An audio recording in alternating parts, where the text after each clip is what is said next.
Pre-Operative Instructions. Travel plans after your surgery. It is best to schedule your surgery when you have no travel plans for up to 3 weeks after surgery.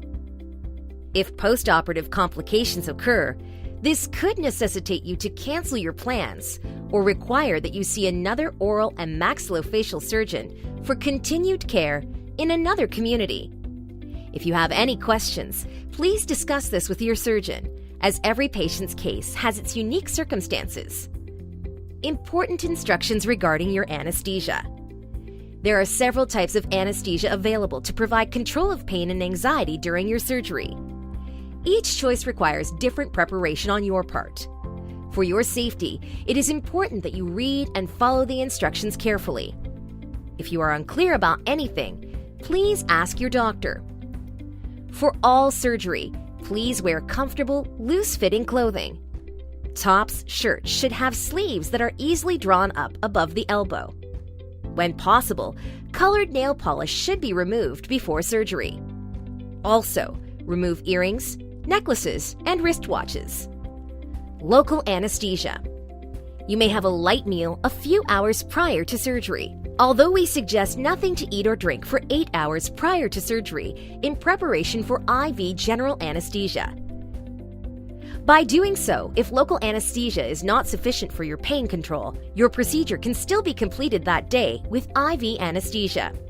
For more extensive procedures, you may wish to have someone drive you home. Plan to rest for a few hours after surgery. Unless the extraction is routine, it may be best not to return to work that day. Oral premedication. Take the medication at the time directed before your surgery. Follow instructions for any additional anesthesia chosen. Nitrous oxide. You may have a light meal, low in fat, 4 hours prior to surgery. However, we would suggest following instructions for IV general anesthesia, in case general anesthesia is necessary. You must have a responsible person to drive you home after surgery. Plan to rest for the remainder of the day. IV anesthesia or general anesthesia. Nothing to eat or drink for 8 hours prior to surgery. Your last meal should be low in fat. However, you may have clear liquids until 4 hours before surgery.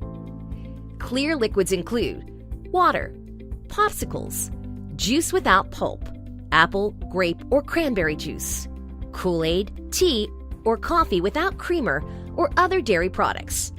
You may take any regular medications, blood pressure, antibiotics, heart, thyroid, breathing medication, or any pre-medications prescribed by your doctor using only a small sip of water. You must have a responsible person to drive you home after surgery and to stay with you until the following morning after surgery. Plan to rest for the remainder of the day. Do not operate power tools, machinery, etc. for 24 hours after surgery. Other special instructions. Insulin-dependent diabetics should receive special instructions from your oral surgeon. Please bring your AccuCheck machine and insulin kit with you to the office on the day of surgery. Bring a light snack for recovery room if desired. Patients with asthma should bring their inhalers with them on the day of surgery. Cardiac patients who have nitroglycerin should bring it with them on the day of surgery. Our goal is to provide you with safe, pleasant, and effective anesthesia. In order to do this, it is imperative that we have your full cooperation. Please feel free to call us with any questions regarding your surgery or anesthesia.